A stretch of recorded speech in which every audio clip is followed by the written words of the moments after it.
sveiki visi. Turim beveik 6 valandą vakaro ir sugalvojau biškį pasivažinėti. Na štai, ir naujoji Akmenė. Biškį remontų gavau, biškį šviesoforas buvo, bet nieko. O. Antaniukai bėga.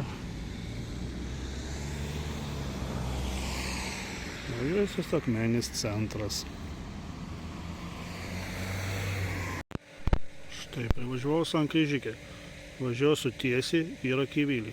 Suksiuos į šoną, ten, to žvirkeliuku. Nuvažiuosiu į Latviją. Va, aš ten žadu važiuoti, nežinau, kas per žvirkelis bus.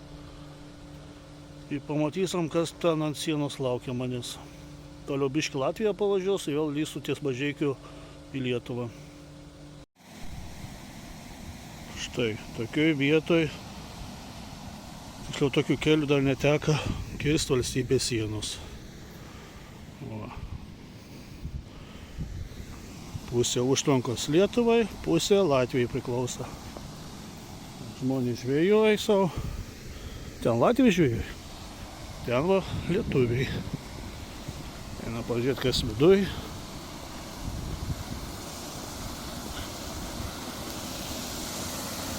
Kavara.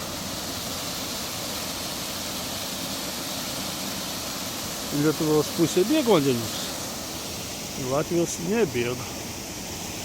Reiškia, mūsų pusė daugiau vandens yra.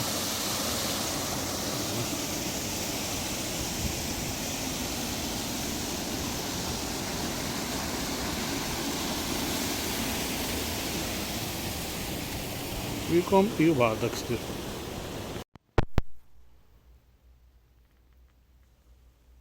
O koks dvariukas. Tai neblogai išlaikyts.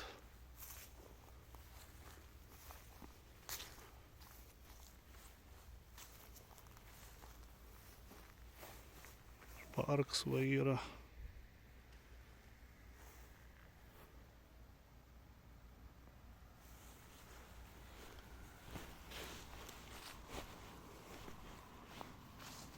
Latviškai tai jau nemoku. Bet gal translatorių reikės išsiversti tiksliau. Ten senas namuks. Kaip spėju, čia turėtų būti ar ne tik mokykla, nes labai panaši. Ir yra prijungta.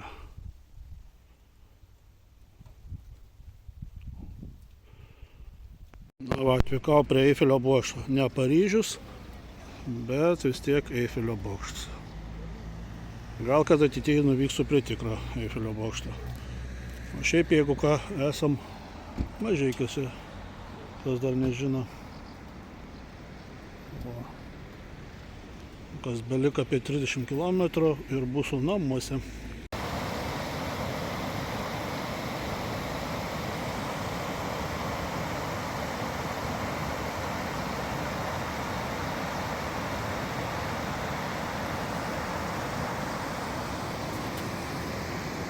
Kur aš dabar esu.